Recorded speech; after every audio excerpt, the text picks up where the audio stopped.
Hello and welcome back.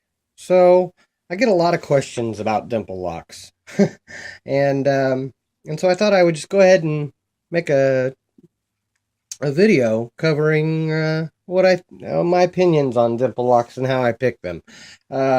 Keep in mind that this is my opinion.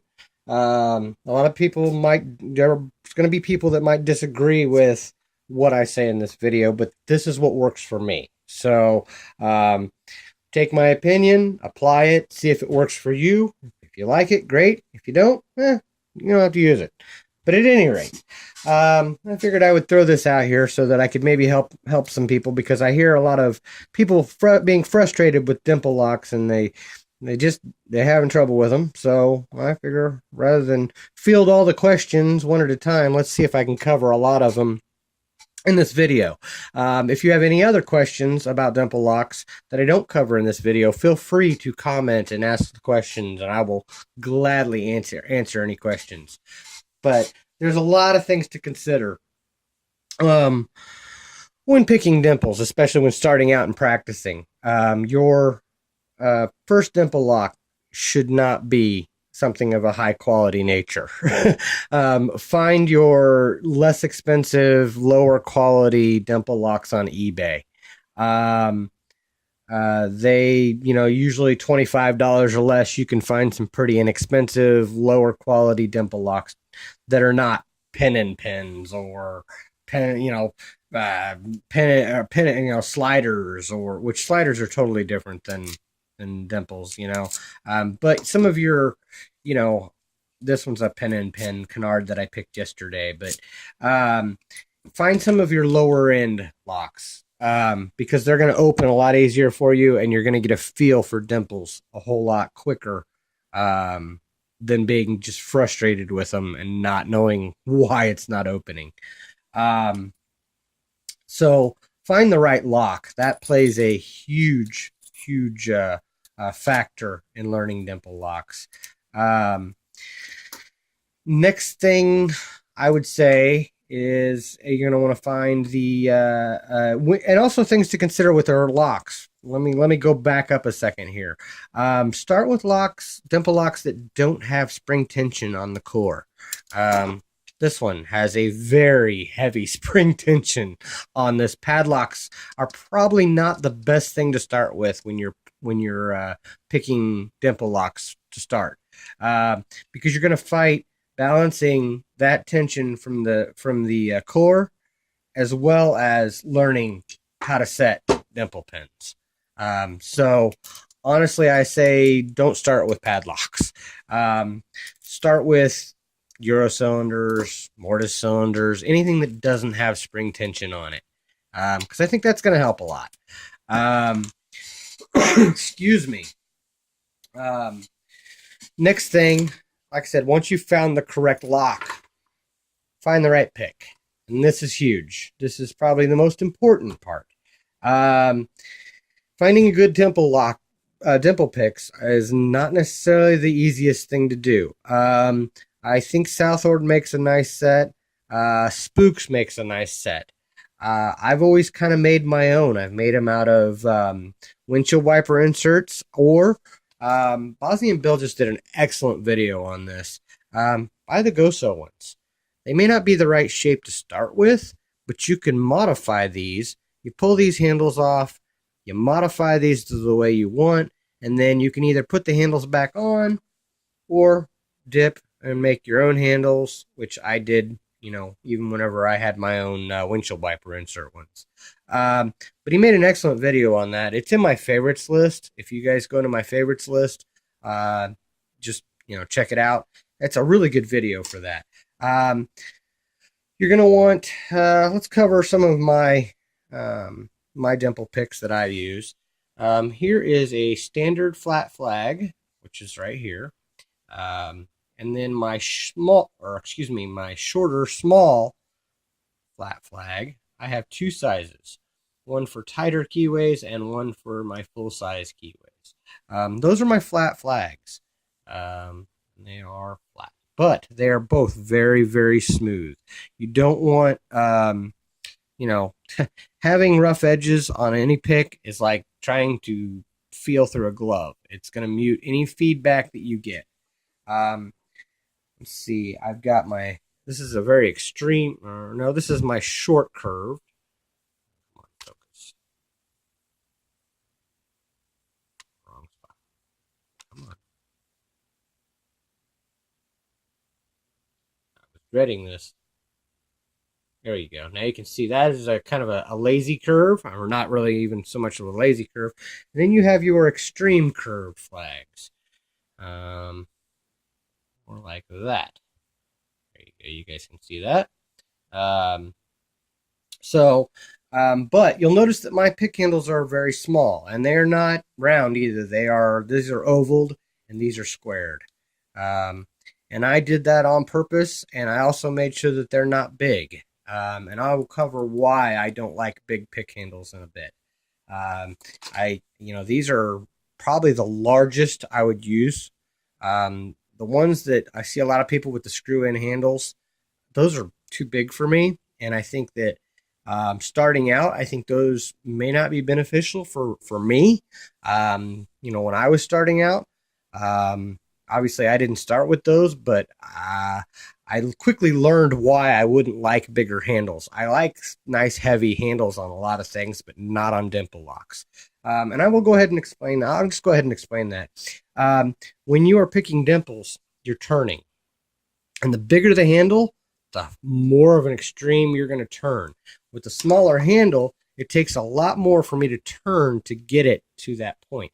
Most of the time when I'm picking dimples, I'm turning that flat flag maybe that much, quarter of a turn. I don't ever have to, unless it's a really tall pin, I don't really ever have to go all the way up. It's usually just barely.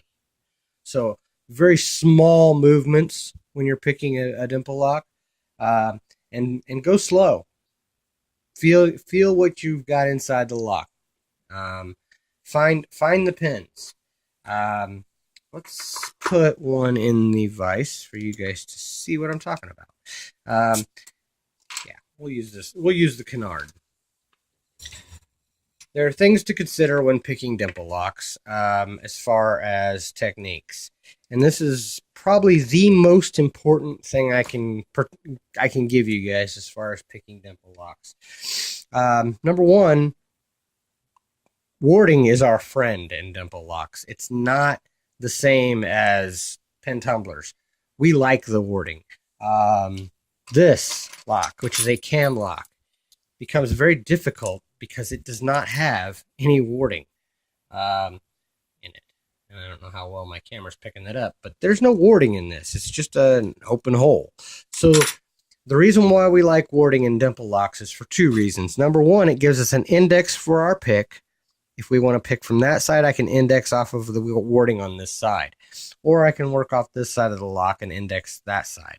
But it helps me with pin placement and finding where I'm at within the lock.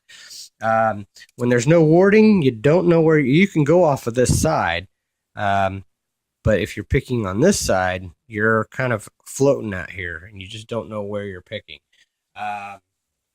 So warding is a good thing, as well as it gives us a place to slide our tension to, which brings me to my next very important part when it comes to picking dimple locks.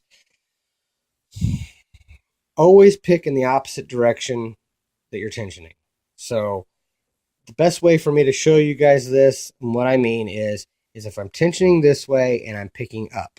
So basically you want to, if I grab and I push the warding, so that's all I'm doing is pushing on the warding. I'm not pushing on the pin, I'm pushing on the warding. I want to be able to fight that push with my tension. So obviously I wouldn't want to be pushing that direction and picking that direction. You don't want to push in the same direction you're picking. And the reason for that is if you come across spools, it makes them a whole lot easier to set. Say there's a spool here and I'm getting counter, I can let off at slight increments. If I'm pushing that direction, which I'd have to be using a different tensioner, say this one, which works really well because it gets in there nice and tight. Well, this one probably does. It gets in there nice and tight. I can be pushing that direction And if I'm pushing that direction, there's no counter. There's no way for me to let off.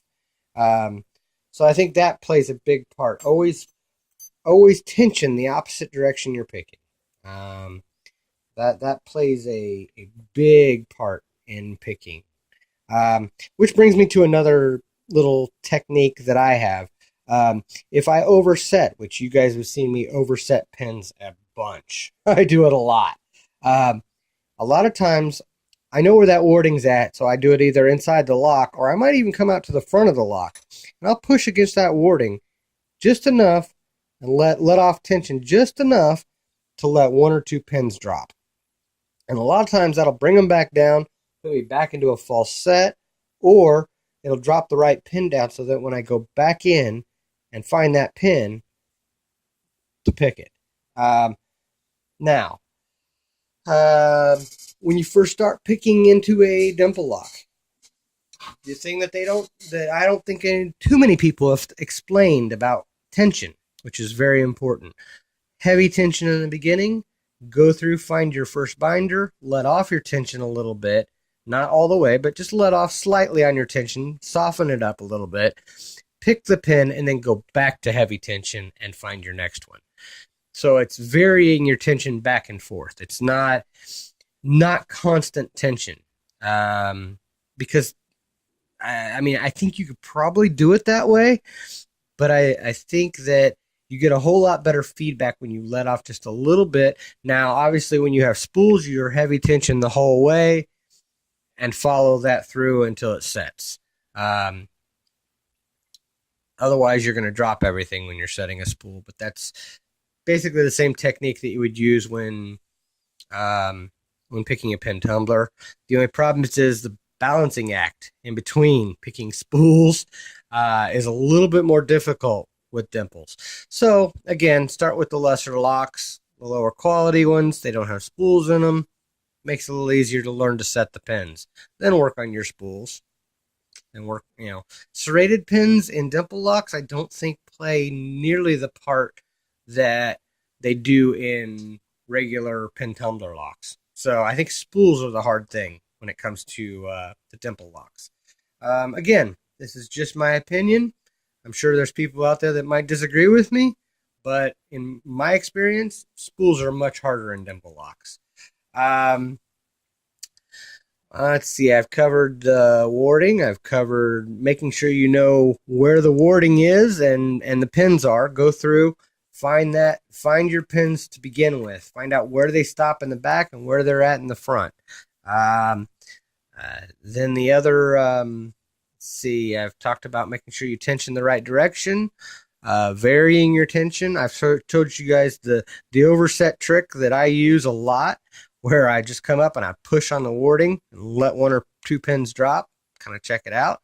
I think that's about all I can give you guys with dimple locks, other than practice. I